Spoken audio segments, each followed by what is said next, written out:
주민자치라고 하는 게 정말 그 좋은 거고 해야 된다 하는데 이분의 지금 생각은 이게 왜 좋은 거고 왜 해야 되는지 근본적인 질문을 많이 던지신 것 같아요. 연관된 지역의 생활관계들을 지역의 주민들이 주체가 되어 자치하는 체계를 주민자치를 한다.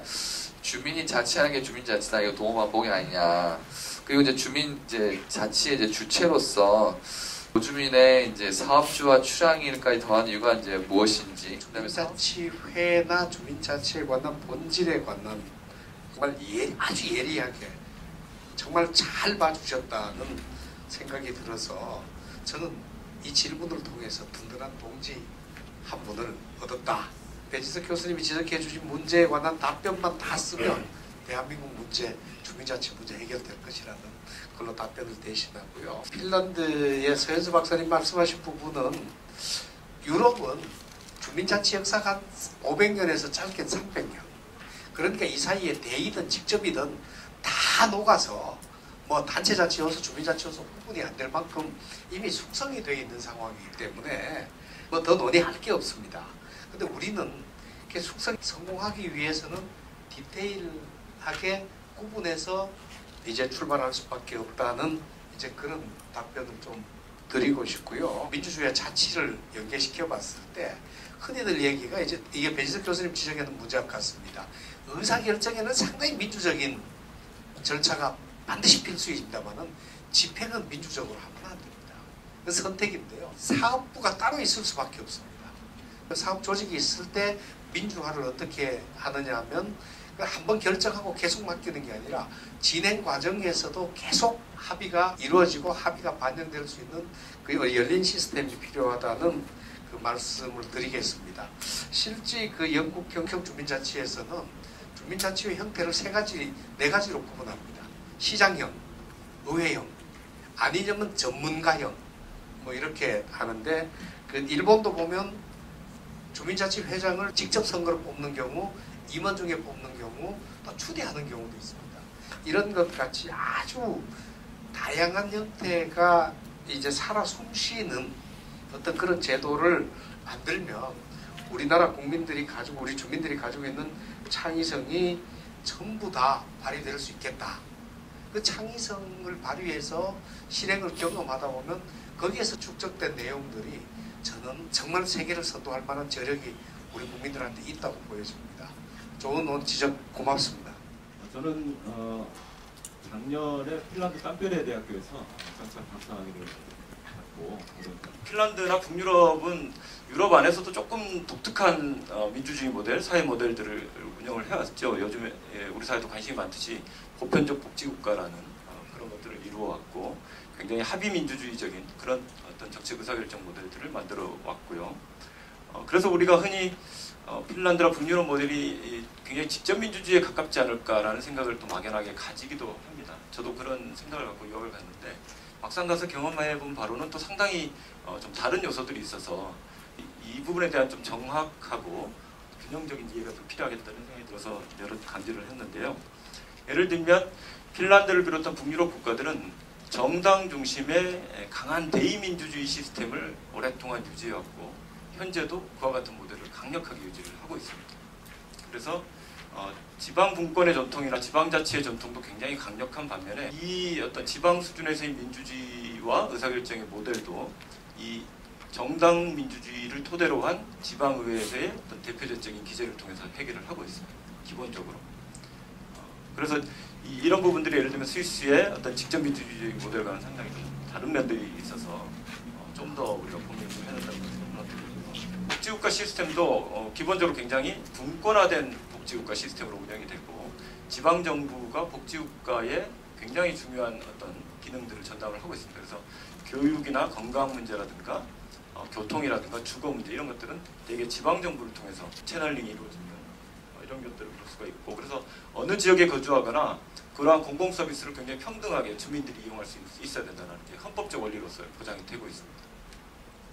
그리고 지방정부의 구성도 그곳은 비례대표제를 기본적으로 채택하고 있기 때문에 여러 정당들이 지방의회에 진입을 하게 되고 한 당이 다수를 점하기 굉장히 어려운 구조가 됩니다. 그래서 여러 정당이 연합을 해서 시정부를 구성을 하게 되죠.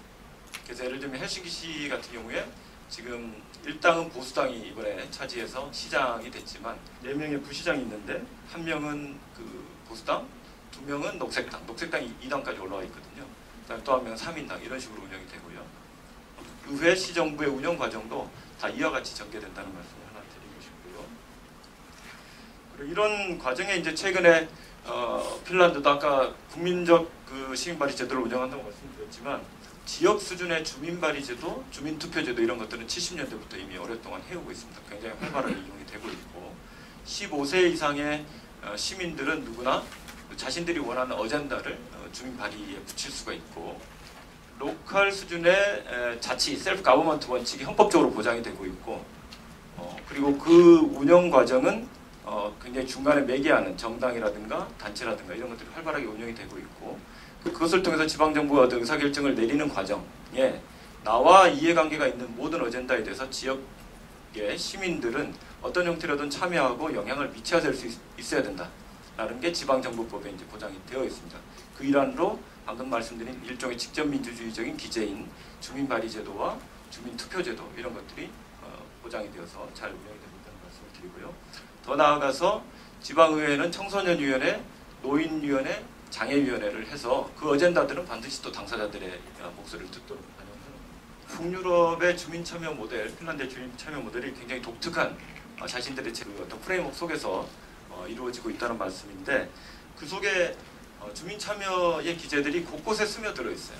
예를 들면 세계 최고 수준의 협동조합 조직률을 자랑을 하고 있고 세계 최고 수준의 공공도서관 이용률이 이루어지고 있고 학교 민주주의가 아주 잘 돼서 학부모들이 활발하게 참여하고 있고 그 다음에 시민교육 프로그램들이 지역 수준에서 굉장히 잘 운영이 돼서 늘 사람들이 다양하게 참여하고 로컬 수준에서 시민들은 다양한 어소시에이션, 단체들을 스스로 결성을 하고 운영을 하면서 지역 수준의 공공생활이나 의사결정 과정에 참여를 하고 있다. 이런 정도 말씀드리겠습니다. 고맙습니다. 대한민국 주민자치가 진짜 그 동네 민주주의의 주민자치로 완성이 된다라고 하면 저희들도 참 좋은 일례가 되지 않을까 생각이 듭니다.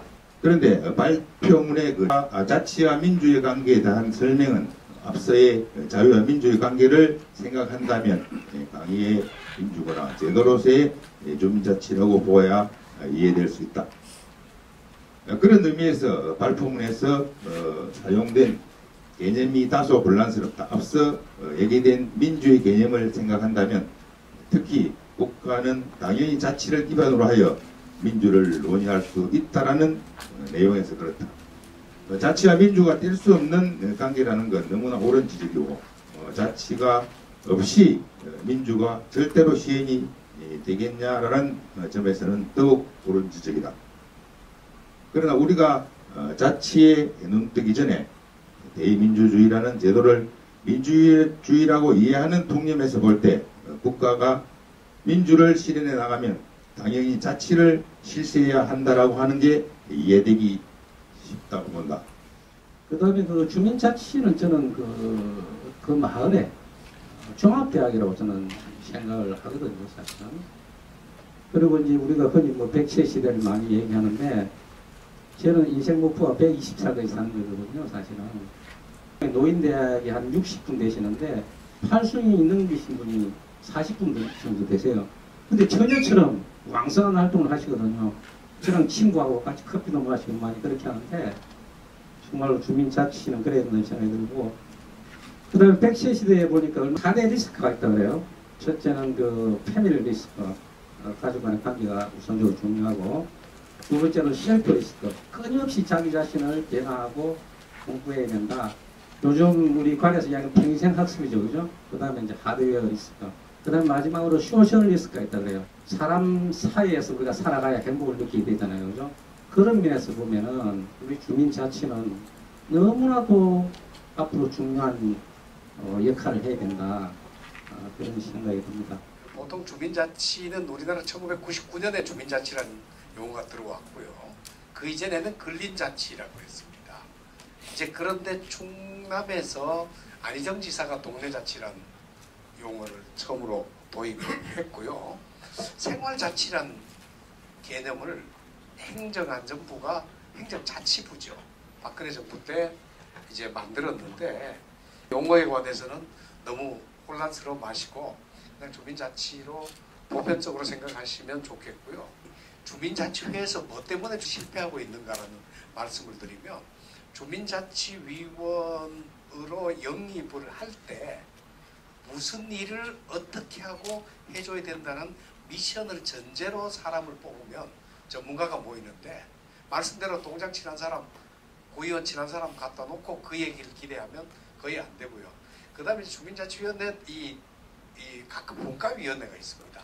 도시계획분과, 뭐 생활민원분과 이런 식으로 분과를 살리면 되는데 지금은 동호회 같이 총무분과, 뭐 행사분과, 뭐 친교분과 이렇게 해버리니까 주민자치회 조직도 안 살아있다는 말씀을 드리고요.